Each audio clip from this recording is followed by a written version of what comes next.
Welcome to EduPod. അപ്പോൾ നമ്മൾ ഇനി അടുത്ത എക്സാമിലോട്ട് കടക്കാൻ പോവാണല്ലോ അല്ലേ.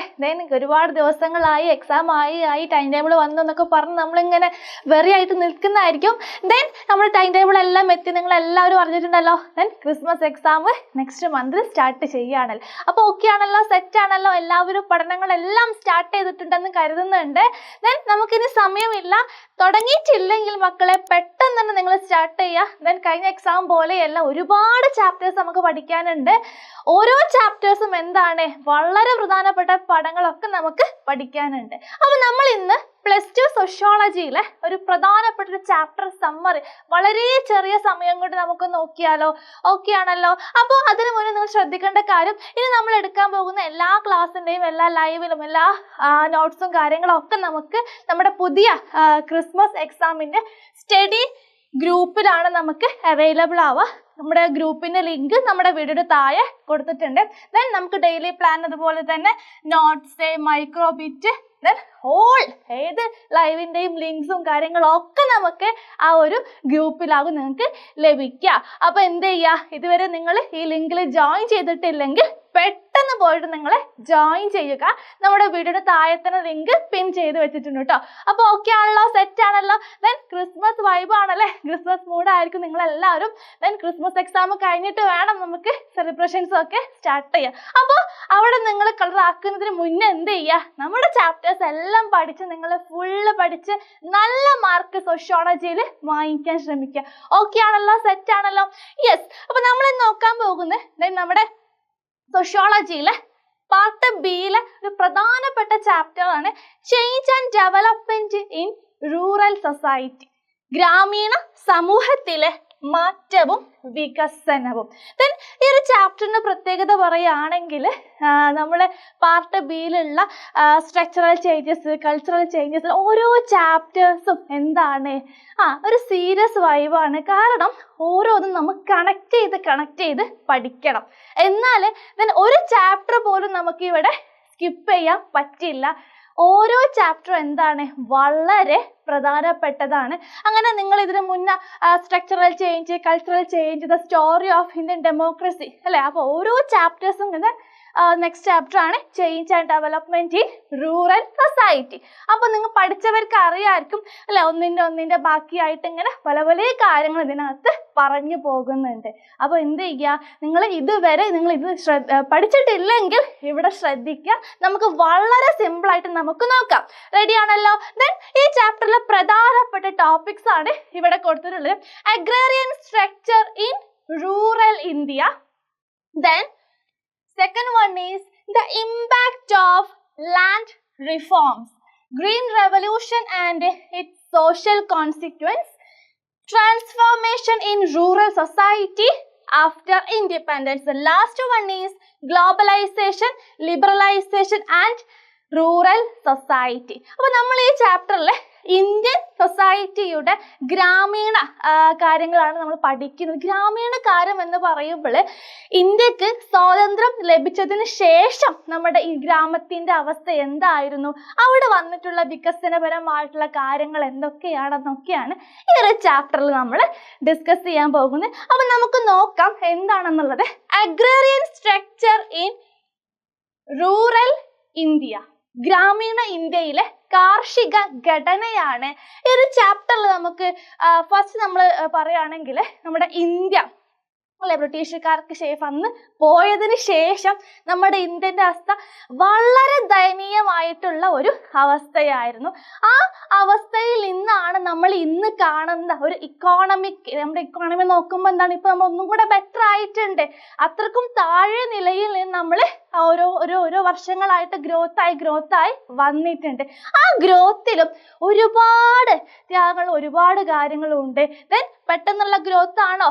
ഒരിക്കലും അല്ല. ക്വിക്കായിട്ടുള്ള ഗ്രോത്ത് അല്ല, അതിന് നന്നായിട്ടുള്ള കഷ്ടപ്പാടും കാര്യങ്ങളൊക്കെ അതിൻ്റെ ബാക്കിൽ ഉണ്ട്. എക്സാമിൻ്റെ കാര്യമാണെങ്കിലും നമുക്ക് നല്ല റിസൾട്ട് ഉണ്ടെങ്കിൽ നമുക്ക് പെട്ടെന്ന് ഒരു രാത്രി നിങ്ങൾ പഠിക്കാന്ന് പറഞ്ഞ് പഠിച്ച് നിങ്ങൾക്ക് മാർക്ക് കിട്ടുമോ? ഇല്ല. ആ മാർക്ക് വാങ്ങുന്നവരറിയാം ആ മാർക്കിന്റെ ബാക്കിൽ എത്രത്തോളം കഷ്ടപ്പാടുണ്ട് എന്നുള്ളത്. അതുപോലെ തന്നെയാണ് rural society in India refers to people live in villages and small settlement. Its mainly based on agriculture. നമുക്ക് സ്വാഭാവികമായിട്ടും നമ്മുടെ ഗ്രാമീണ മേഖല എന്ന് പറയുമ്പോൾ എന്താണ്, മെയിൻ ആയിട്ട് അവിടുത്തെ ഒരു തൊഴിൽ അല്ലെങ്കിൽ ജോലി, അവിടുത്തെ ആളുകളുടെ മെയിൻ റിസോഴ്സ് എന്ന് പറയുന്നത് എന്താണ്, കൃഷിയാണ്, അഗ്രികൾച്ചർ ആണ്. ഇനി അതുമല്ലെങ്കിൽ ചിലപ്പോൾ എന്താ മൃഗപരിപാലനോ കാര്യങ്ങളൊക്കെ ആയിരിക്കും. മെയിൻ ആയിട്ടും ഗ്രാമീണ മേഖലയിൽ കൃഷിയാണ് അവർ ചെയ്യുന്നത്. അപ്പൊ കൃഷി എന്ന് പറയുമ്പോൾ ആദ്യകാലങ്ങളിൽ അവർ ഫോളോ ചെയ്തിരുന്ന ഒരുപാട് മെത്തേഡ്സുകൾ ഉണ്ടായിരുന്നു. ആ മെത്തേഡ്സിൽ നിന്നും അവർ പുതിയ രീതിയിലുള്ള മെത്തേഡ്സുകളെല്ലാം ഫോളോ ചെയ്യുന്നുണ്ട്. ഇന്ത്യയിലെ ഗ്രാമീണ സമൂഹം എന്നത് ഗ്രാമങ്ങളിലും ചെറിയ വാസസ്ഥലങ്ങളിലും താമസിക്കുന്ന ആളുകളെയാണ് സൂചിപ്പിക്കുന്നത്. ഇത് പ്രധാനമായും കൃഷിയെ അടിസ്ഥാനമാക്കി ഉള്ളതാണ്.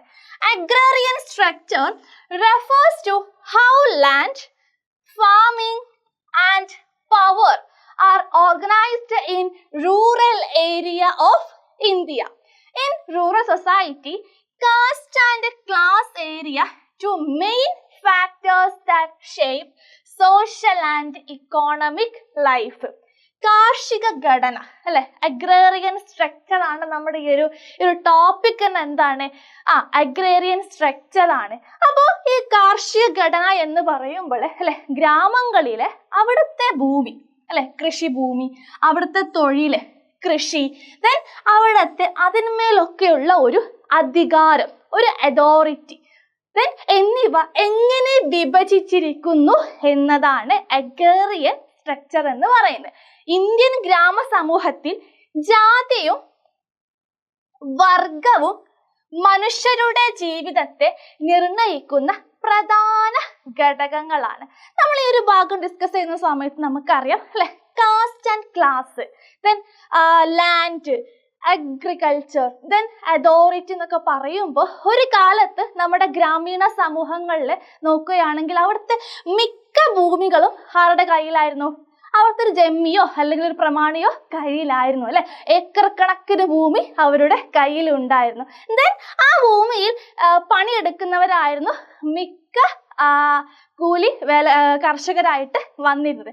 ദെൻ ഈ കർഷകരെ തന്നെ നമ്മൾ പല ഡിവൈഡായിട്ട് നമ്മൾ ഡിവൈഡൊക്കെ ചെയ്യുന്നുണ്ട്. ദെൻ അത് പ്രധാനപ്പെട്ട ഒന്നാണ് caste and land ownership. Caste അല്ലെ, ജാതിയും ഭൂ ഉടമസ്ഥാവകാശവും. നേരത്തെ പറഞ്ഞ പോലെ തന്നെ ഇത്രയും ലാൻഡ്, ഒരു വലിയ ഏക്കർ കണക്കിന് ലാൻഡ് ഒരു ഭൂ ഉടമയുടെ കയ്യിലായിരിക്കും. ദെൻ സ്വാഭാവികമായിട്ടും അന്നത്തെ കാലത്ത് മനുഷ്യരെ ജാതീയമായിട്ട് ഇങ്ങനെ ഡിവൈഡ് ഹൈറാർക്കി ആയിട്ട് നമ്മുടെ സൊസൈറ്റിയിൽ നിലനിർത്തിയിരുന്നു. സ്വാഭാവികമായിട്ടും ഒരു വ്യക്തിയുടെ ജാതിയാണ് ആ വ്യക്തിയുടെ സ്ഥാനവും തൊഴിലും നിർണയിച്ചിരുന്നത്. അപ്പോൾ ആ വ്യക്തി ഏത് ജാതിയിൽപ്പെട്ടവനാണോ ആ ജാതിയിൽ ഉള്ള തൊഴിൽ മാത്രമേ അവന് ചെയ്യാൻ അവകാശം ഉണ്ടായിരുന്നുള്ളൂ. അല്ലെങ്കിൽ ശിക്ഷയും വേറെ കാര്യങ്ങളൊക്കെ ഉണ്ട്. അപ്പോൾ അങ്ങനത്തെ ഒരു സമൂഹത്തിൽ ഒരു ജീവിച്ച് മുന്നോട്ട് പോവുക അല്ലെങ്കിൽ നല്ല രീതിയിൽ കൃഷി ചെയ്യുക എന്ന് പറയുമ്പോൾ എന്താണ്, വളരെ ബുദ്ധിമുട്ടായിരുന്നു. ആ വ്യക്തിക്ക് നമ്മൾ ഡെയിലി ലൈഫ് അല്ലെ, ഒരു ദിവസം കഴിഞ്ഞു പോവാനുള്ള ഒരു കൂലി മാത്രം പോലും തികയാനുള്ള ഒരു പൈസ അവന് ലഭിച്ചിരുന്നില്ല. അപ്പോൾ ജന്മിയും ജാതി വ്യവസ്ഥയും തമ്മിൽ പല രീതിയിലുള്ള ബന്ധമുണ്ട്. മറ്റൊന്നാണ് ക്ലാസ് സ്ട്രക്ചർ അല്ലെ, വർഗം. നമുക്കറിയാം നമ്മുടെ ഇന്ത്യൻ സൊസൈറ്റിയിൽ ഒരു ലാൻഡ് ലോഡ്സ് എന്നൊരു ക്ലാസ് വിഭാഗം ഉണ്ടായിരുന്നു. ഫാമേഴ്സ് എന്നൊരു വിഭാഗം ഉണ്ടായിരുന്നു. അതുപോലെ ലാൻഡ്ലെസ് ലേബേഴ്സ് അല്ലോ ഫാർമേഴ്സ് എന്നിങ്ങനെ മൂന്നായിട്ട് ആളുകളെ ഡിവൈഡ് ചെയ്തിരുന്നു. അപ്പൊ ലാൻഡ് ലോഡ്സ് എന്ന് പറയുമ്പോൾ എന്താണ്, ഏക്കർ കണക്കിന് ഭൂമി അല്ലെ കൈവശമുള്ള പ്രമാണിയോ അല്ലെങ്കിൽ ഉയർന്ന ജാതിയിൽപ്പെട്ട ഒരു വ്യക്തിയോ ആയിരുന്നു ലാൻഡ് ഹോൾഡേഴ്സ് ആയിട്ട് വരുന്നത്. അപ്പൊ അവരുടെ ഭൂമിയിലെ അതിന്റെ ഭൂമിയിന്മേലുള്ള അവകാശവും അല്ലെ അവിടെ എന്ത് ചെയ്യുവാനുള്ള അധികാരമൊക്കെ ആർക്കായിരിക്കും ഉണ്ടാവുക, ആ ഭൂവുടമയ്ക്കാണ് ഉണ്ടാവുക. എന്നാൽ അയാളുടെ ഭൂമിയിൽ കൃഷി ചെയ്തിരുന്ന കൂലി വേലക്കാരായിരുന്നു കർഷകരും. മറ്റൊരു വിഭാഗമാണ് ഫാർമേഴ്സ് അല്ലെ, ഇടത്തരം കർഷകർ എന്ന് പറയും. അവർക്ക് ചെറിയ രീതിയിലുള്ള ഭൂമിയായിരിക്കും അവരുടെ കയ്യിൽ ഉണ്ടാവുക. എന്നാൽ അവരുടെ ഭൂമിയിലാണ് അവർ കൃഷി ചെയ്യുകയുള്ളത്. ദെൻ മറ്റൊരു വിഭാഗമാണ് ലാൻഡ്ലെസ് ലേബേഴ്സ് ഓർ ഫാമേഴ്സ് എന്ന് പറയുന്നത്. ഇവർക്ക് സ്വന്തമായിട്ട് എന്തില്ല, ഭൂമിയില്ല. പക്ഷെ അവർ വേല ചെയ്യുന്നെങ്കിൽ ഭൂ ഉടമകളുടെ ഏക്കർ കണക്കിന് ഭൂമിയുള്ള ആളുകളുടെ വയലിലായിരിക്കും അവർ കൃഷി ചെയ്യുന്നുണ്ടാവുക. അപ്പൊ അതിന് പരമായുള്ള പല ചൂഷണങ്ങളും കാര്യങ്ങളും ഒക്കെ അവര് നേരിടുന്നു. അപ്പൊ അന്നത്തെ ഒരു കാലത്ത് ജാതീയത എന്ന് പറയുമ്പോൾ എന്താണ്, ആളുകളെ ഹൈറാർക്കി ആയിട്ട് തരം തിരിച്ച് ഇന്ന ജാതിയിൽപ്പെട്ട ആൾക്ക് ഇന്ന തൊഴില്, അല്ലെങ്കിൽ ഇന്ന ഉയർന്ന ജാതിയിൽപ്പെട്ട ആളാണെങ്കിൽ അല്ലെ ഇത്ര ഏക്കർ അല്ലെ വലിയ രീതിയിൽ പൊസിഷനും കാര്യങ്ങളും എല്ലാം അന്ന് ഉണ്ടായിരുന്നു. അപ്പോൾ ആ ഒരു സംഭവമാണ് നമ്മൾ അഗ്രോറിയൻ സ്ട്രക്ചർ ഇൻ റൂറൽ ഇന്ത്യ. അപ്പൊ ഇത്രയും കാര്യങ്ങളല്ല ഇതിൽ ഒരുപാട് എക്സ്പ്ലെയിൻ ചെയ്ത് പറയാന്ന് വളരെ ചുരുക്കി മാത്രമാണ് ഇവിടെ പറയുന്നത്. ദെൻ മറ്റൊരു ടോപ്പിക്കാണ് the impact of land reforms. ഭൂ പരിഷ്കരണങ്ങളുടെ സ്വാധീനമാണ്. മെയിൻ ആയിട്ട് നമ്മൾ ദെൻ കൊളോണിയൽ പീരിയഡ് അതുപോലെ തന്നെ ഇൻഡിപെൻഡന്റ് പീരിയഡ്, രണ്ട് പീരിയഡുകളിലായിട്ടാണ് നമ്മൾ ഈ ഒരു ലാൻഡ് റിഫോംസ് നമ്മളിവിടെ ഡിസ്കസ് ചെയ്യുന്നത് ആ ഒരു ഭാഗത്ത്. ദെൻ കൊളോണിയൽ പീരിയഡ് എന്ന് പറയുമ്പോൾ അല്ലെ നമുക്കറിയാം zamindari system and ryotwari system. ബ്രിട്ടീഷുകാരുടെ സമയത്ത് ജമീന്ദാർ സിസ്റ്റം എന്ന് പറയുമ്പോൾ നോർത്ത് ഈസ്റ്റ് ബംഗാൾ ബീഹാർ ആ ഒരു റീജിയനിലാണ് ആദ്യമായിട്ട് ജമീന്ദാർ സിസ്റ്റം കൊണ്ടുവരുന്നത്. സ്വാഭാവികം എന്താണ് ജമീന്ദാർ സിസ്റ്റം എന്ന് പറയുമ്പോൾ എന്തായിരുന്നു, യെസ് ബ്രിട്ടീഷുകാർ അധീനതയിലുള്ള ഭൂമിയിന്മേൽ ഒരു സ്വത്തവകാശം ഒരു ജന്മി വിഭാഗത്തിന് ജമീന്ദാർമാർക്ക് നൽകുന്നു. പക്ഷെ ആ ഭൂമിയിൽ നിന്നും വലിയ രീതിയിലുള്ള നികുതി ബ്രിട്ടീഷുകാര് ഈടാക്കുന്നുണ്ട് ജന്മിമാരിൽ നിന്നും. അപ്പോൾ സ്വാഭാവികമായിട്ട് എന്ത് സംഭവിക്കും, ആ ഭൂമിയിൽ കൃഷി ചെയ്യുന്ന കർഷകരിൽ നിന്നും ഒന്നും കൂടെ ഇരട്ടിയായിട്ട് ജമീന്ദാർമാര് ടാക്സ് വാങ്ങിക്കുന്നു. അപ്പോൾ ഈ കർഷകരിൽ നിന്നും ബ്രിട്ടീഷുകാർക്കും ഇടയിലുള്ള ഒരു ഇടനിലക്കാരനായിട്ടാണ് ഇവിടെ ജമീന്ദാർ വർക്ക് ചെയ്യുന്നത്. പല രീതിയിലുള്ള ചൂഷണങ്ങളും കാരണങ്ങളും ഒക്കെ അവിടെ സംഭവിക്കുന്നുണ്ട്. എങ്കിലും ബ്രിട്ടീഷുകാർക്ക് എന്താണ്, ജമീന്ദാർ വഴി ആ ഒരു ഭൂമി അവര് ഭരിക്കുന്നുണ്ട്. ദെൻ മറ്റൊരു സിസ്റ്റമാണ് റൈറ്റ്വാർ. മദ്രാസ് മുംബൈ ഭാഗങ്ങളിലൊക്കെയാണ് നമ്മൾ ഈ റൈറ്റ്വാർ സിസ്റ്റം നടപ്പിലാക്കുന്നത്. അതിന്റെ ഭാഗമായിട്ട് ഇവിടെ എന്തില്ല, ഇവിടെ ഇടനിലക്കാരൊന്നുമില്ല. ഇവിടെ ബ്രിട്ടീഷുകാർ നേരിട്ട് കർഷകരിൽ നിന്നും നികുതി പിരിക്കുകയാണ്. അതാണ് ഇവിടെ നമ്മൾ ഇത് കൊളോണിയൽ പീരിയഡിലെ ലാൻഡ് റിഫോംസ് എന്ന് പറയുന്നത്. ദെൻ മറ്റൊന്നാണ് ഇന്ത്യക്ക് സ്വാതന്ത്ര്യം കിട്ടില്ല, ഇൻഡിപെൻഡന്റ് ഇന്ത്യ. ഇന്ത്യയിൽ എന്തായിരുന്നു, the legislative land reforms introduced by the Nehru government in the 1915s and 1917s. 1970കളിലും 50കളിലും നെഹ്റു ഗവൺമെന്റിന്റെ കൊണ്ടുവന്നിട്ടുള്ള നിയമനിർമ്മാണ ഭൂപരിഷ്കരണങ്ങൾ കൊണ്ടുവന്നു. ഏതൊക്കെയായിരുന്നു? First one is abolition of zamindari system. Zamindari സമ്പ്രദായം നിർത്തലാക്കുന്നുണ്ട്. അതുപോലെ തന്നെ ദ ലാൻഡ് സീലിംഗ് ആക്ട്, ഭൂപരിധി നിയമങ്ങൾ. ഒരു വ്യക്തിക്ക് കൈവശം വെക്കാവുന്ന ഭൂമിക്ക് പരിധി നിശ്ചയിച്ചു, ആ പരിധിയും കടന്ന് ഭൂമിയുണ്ടെങ്കിൽ അത് ഗവൺമെന്റിന് വിട്ടുകൊടുക്കണം. അതിന്റെ ഭാഗമായിട്ട് ഇതാണ് ബിനാമി ട്രാൻസ്ഫർ. ഇത് വളരെ പ്രധാനപ്പെട്ട ഒരു പോയിന്റ് ആണ്, ബിനാമി ട്രാൻസ്ഫർ. എന്താണത്? ധാരാളം ഭൂമി കൈവശം ഉണ്ടായിരുന്ന ഭൂവുടമകൾ തങ്ങളുടെ ഭൂമി ഭൂപരിധി നിയമം മൂലം നഷ്ടപ്പെടാതെ പോകുവാൻ വേണ്ടി ആ മിച്ച ഭൂമി ബന്ധുക്കൾക്കോ അല്ലെങ്കിൽ മറ്റ് അടുത്ത റിലേറ്റീവ്സിനൊക്കെ അവരുടെ പേരിൽ എഴുതി വെച്ച് ഭൂമിയുള്ള മേലുള്ള നിയന്ത്രണം നിലനിർത്തുവാൻ ഭൂ ഉടമകൾക്ക് സാധ്യതയാണ് നമ്മൾ ബിനാമി ട്രാൻസ്ഫർ എന്ന് പറയുന്നത്. അപ്പോൾ ഈ ഒരു ലാൻഡ് സീലിംഗ് ആക്ടുമായി ബന്ധപ്പെട്ടതാണ്. ഞാൻ മറ്റൊരു ടോപ്പിക്, വളരെ പ്രധാനപ്പെട്ട ടോപ്പിക്, എസ്സേ. നമുക്ക് എന്തായാലും ഈ എക്സാമിന് ഒരു എസ്സേ ക്വസ്റ്റ്യൻ പ്രതീക്ഷിക്കാം, അല്ലെങ്കിൽ ഷോർട്ട് എസ്സേ എങ്കിലും പ്രതീക്ഷിക്കാം. Green revolution and its social consequences. ഹരിത വിപ്ലവവും അതിന്റെ സാമൂഹ്യ പ്രത്യാഘാതങ്ങൾ വളരെ പ്രധാനപ്പെട്ട ഒരു ഭാഗമാണ്.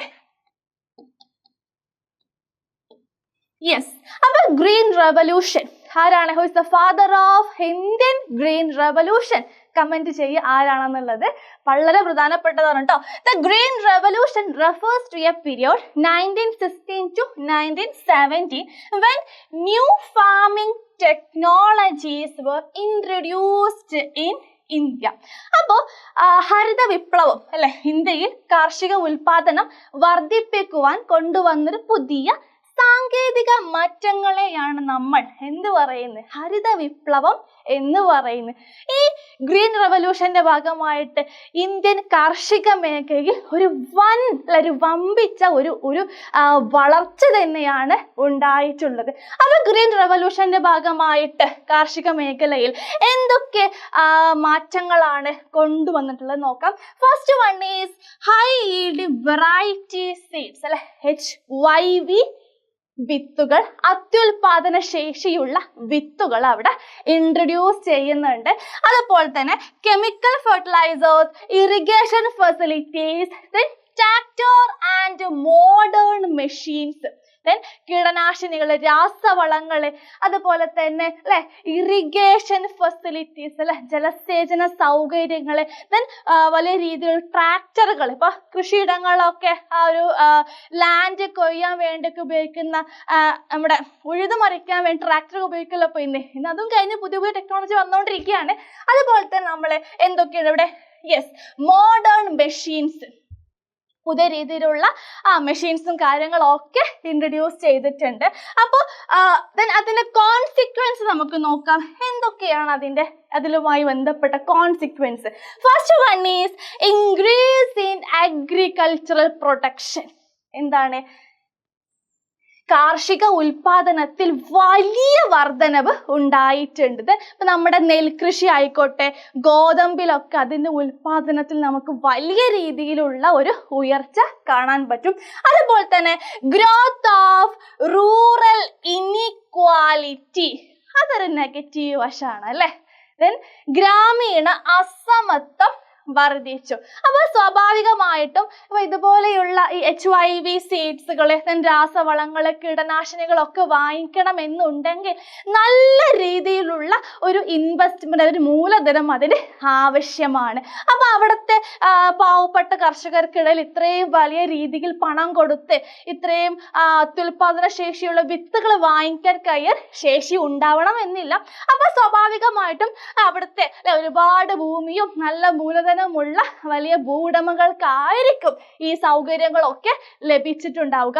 അപ്പൊ സ്വാഭാവികമായിട്ടും പണക്കാരനും ഒരു താഴ്ന്ന കർഷകനും തമ്മിലുള്ള ഒരു ഗ്യാപ്പ് നമുക്ക് അവിടെ, ഒരു അസമത്വം നമുക്ക് അവിടെ കാണാൻ സാധിക്കും.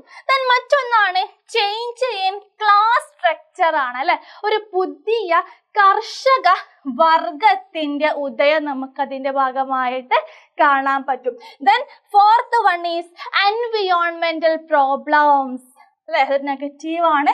പാരിസ്ഥിതിക പ്രശ്നങ്ങൾ സൃഷ്ടിക്കും. അപ്പൊ നമ്മൾ ഈ ഭൂമിയിൽ ഈ കീടനാശിനികൾ, രാസവളങ്ങളൊക്കെ നമ്മൾ ആ മണ്ണിലൊക്കെ ലയിച്ച് ചേരുമ്പോൾ ആ മണ്ണിന്റെ ഒരു ഫെർട്ടിലിറ്റിയെ തന്നെ അത് നെഗറ്റീവായിട്ട് അത് എഫക്റ്റ് ചെയ്യാറുണ്ട്.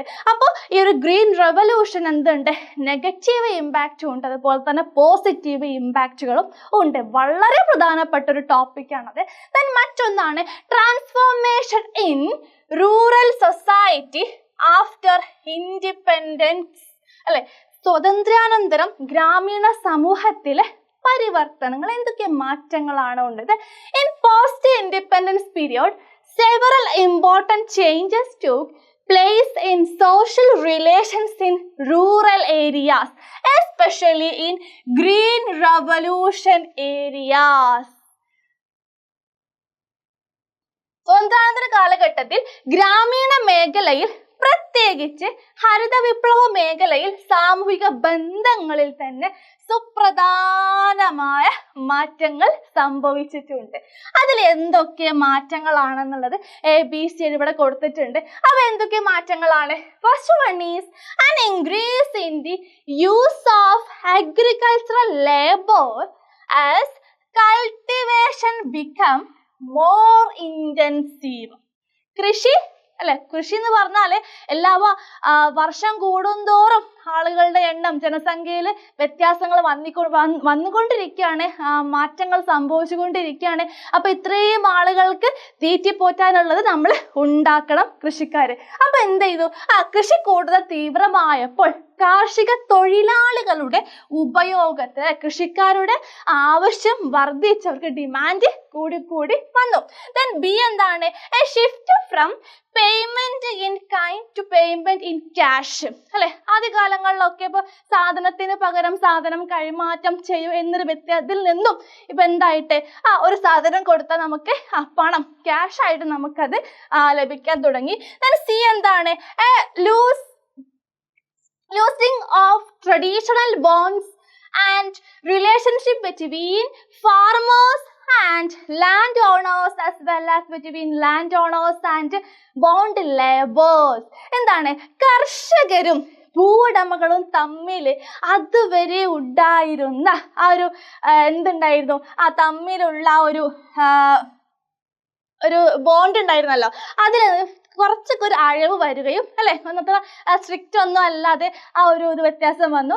ദെൻ തൊഴിലാളികളും തമ്മിലുള്ള പരമ്പരാഗത ബന്ധങ്ങൾ ഒരു അയവ് സൃഷ്ടിച്ചു. അപ്പൊ അന്ന് ഭയങ്കര റൂഡും സ്ട്രിക്റ്റ് ഒക്കെ ആയിരുന്നുവെങ്കിൽ ഇന്ന് ഭൂവുടമയും കർഷകരും തമ്മിൽ ഒരു ഭയങ്കര സ്നേഹബന്ധങ്ങൾ അല്ലെ, ഒരു അയവ് അതിൽ വന്നു ചേർന്നിട്ടുണ്ട്. അപ്പൊ ഇത്രയും കാര്യങ്ങളാണ് വളരെ പ്രധാനപ്പെട്ട ഭാഗമാണ് ഒരു transformation in rural society after ഇൻഡിപെൻഡൻസിൽ വന്നിട്ടുള്ളത്. ദെൻ മറ്റൊരു ടോപ്പിക്കാണ് globalisation, liberalisation and Indian society. ആഗോളവൽക്കരണവും ഉദാരവൽക്കരണവും. നമുക്ക് നോക്കാം. ഫസ്റ്റ് വൺ ഈസ് globalization ആണ്. Globalization means the increasing connection between the countries through trade, technology, communication and culture. In rural India, globalization has both new opportunities as well as challenges. അപ്പോൾ നമ്മുടെ രാജ്യത്തിലെ ആഗോളവൽക്കരണം ഭാഗമായിട്ട് രാജ്യങ്ങൾ തമ്മിൽ അല്ലെ, പല രാജ്യങ്ങൾ തമ്മിൽ അങ്ങോട്ടും ഇങ്ങോട്ടും വ്യാപാര ബന്ധങ്ങളും അതുപോലെ അല്ലെ സാങ്കേതിക വിദ്യകൾ അങ്ങോട്ടും ഇങ്ങോട്ടും ഇമ്പോർട്ടൊക്കെ ചെയ്ത് ആശയവിനിമയമൊക്കെ സംസ്കാരങ്ങളൊക്കെ തമ്മിൽ അങ്ങോട്ടും ഇങ്ങോട്ടൊക്കെ കൈമാറ്റം ചെയ്ത് ബന്ധം അല്ലെ സൃഷ്ടിക്കുകയും ഗ്രാമീണ ഇന്ത്യയിൽ ഇത് അവസരങ്ങളും വെല്ലുവിളികളും അല്ലെ ഒരുമിച്ചത് അല്ലെ, ചലഞ്ചസ് ആണെങ്കിലും ഓപ്പർച്യൂണിറ്റീസ് ആണെങ്കിലും അവിടെ ഒരുമിച്ചാണ് ഉണ്ടായത്. അപ്പൊ എന്തൊക്കെയായിരിക്കാം ഗ്ലോബലൈസേഷന്റെ ഭാഗമായിട്ട് ഇന്ത്യൻ റൂറൽ സൊസൈറ്റിയിൽ ഉണ്ടായിട്ടുള്ള ഓപ്പർച്യൂണിറ്റീസും അതുപോലെ തന്നെ എന്താണ് ചാലഞ്ചസും എന്തൊക്കെയാണോ നോക്കാം. എന്താണ്? First one is new market for agricultural production അല്ലെ. ഈ ഗ്ലോബലൈസേഷന്റെ വിപണി വളരെ പ്രധാനപ്പെട്ട ഒന്നാണ് അല്ലെ. അപ്പൊ നമ്മളിപ്പോ ഈ കാർഷിക ഉൽപ്പന്നങ്ങളൊക്കെ ഒരു വിപണി അത്യാവശ്യമാണ്. മറ്റൊന്നാണ് introduction of new technology, for example hybrid സീഡ്സുകളൊക്കെ. അപ്പോൾ അവിടെ കൃഷി ചെയ്യുമ്പോൾ നല്ല രീതിയിലുള്ള ടെക്നോളജീസിൻ്റെ ആവശ്യം വേണ്ടി വന്നപ്പോൾ ആവശ്യക്കാർ കൂടുന്നതിനനുസരിച്ച്, കൃഷിക്ക് ഡിമാൻഡ് കൂടുന്നതിനനുസരിച്ച് ഒരുപാട് ഉൽപ്പന്നങ്ങൾ ഉൽപ്പാദിപ്പിക്കുന്ന സമയത്തല്ലേ ഇത്ര കർഷകരെ കൊണ്ട് ന്യൂ ടെക്നോളജീസ് ഒന്നും ഇല്ലെങ്കിൽ അവസ്ഥ നിങ്ങളൊന്ന് ആലോചിച്ച് നോക്കൂ. ഒരു ട്രഡീഷണൽ മെത്തേഡ് യൂസ് ചെയ്യുന്നുണ്ടെങ്കിൽ വളരെ കഷ്ടപ്പാടായിരിക്കും ഉണ്ടാവുക.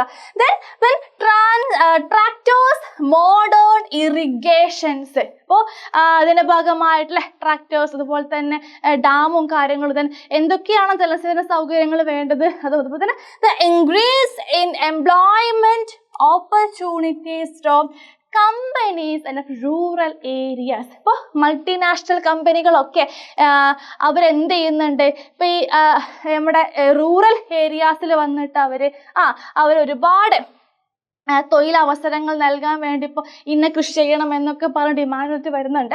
then മറ്റൊന്നാണ് ഇനീക്വാലിറ്റി ആണ്.